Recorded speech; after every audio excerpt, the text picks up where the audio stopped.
I'm on a crusade to create positive change for women's reproductive health rights. Even in 2022, this taboo topic is barely spoken about. So I'm here to break through the silence barriers and the walls of shame and bring this issue to light. Women's rights are human rights. You know, Isabel spoke yesterday about calling and preparation. Everything that has happened to me up until this moment has prepared me to stand before you and become a human rights advocate. This is my calling. My pain has become my purpose. I founded the nonprofit organization Infertility and Pregnancy Loss Support Initiative called Footprints in 2018 after experiencing 3 miscarriages of my own. I felt the lack of empathy in the system and the barbaric practices that take place. In Canada, the US, and all around the world, women are given a pill, sent home to deliver their dead baby, then flush it down the toilet. That is torture. The PTSD I have from flushing my baby down the toilet and the guilt that I carry is something I have to work through every single day.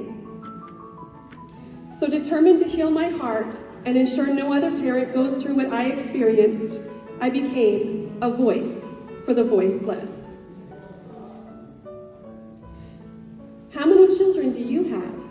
I get asked every single day, whether it's in a questionnaire or just in conversation. A simple question, yet so very complex.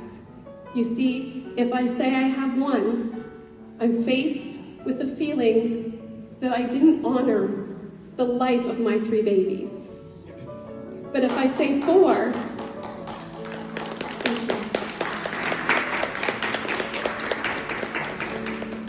but if I say 4, now I have to go into the explanation of where the other 3 are. I speak about this issue because silence cannot be the marker of strength anymore. I want to break the stigma, and we can't change what we don't dare speak of. Through the death of my 3 babies, I birthed a healing movement.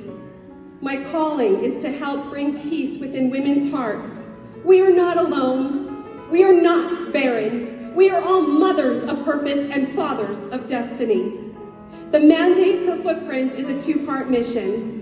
Improve the systems on the front lines to ensure parents get the proper care, information, and emotional support the moment their trauma happens, as well as work with governing bodies to implement proper protocols. I'm changing the healthcare system one hospital at a time.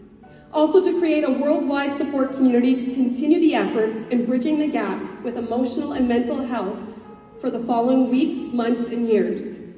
A partnership with my local community and the medical staff paved the way for us to create handmade support bags to be given out on the front lines, as well as mailed all over the world, free of charge.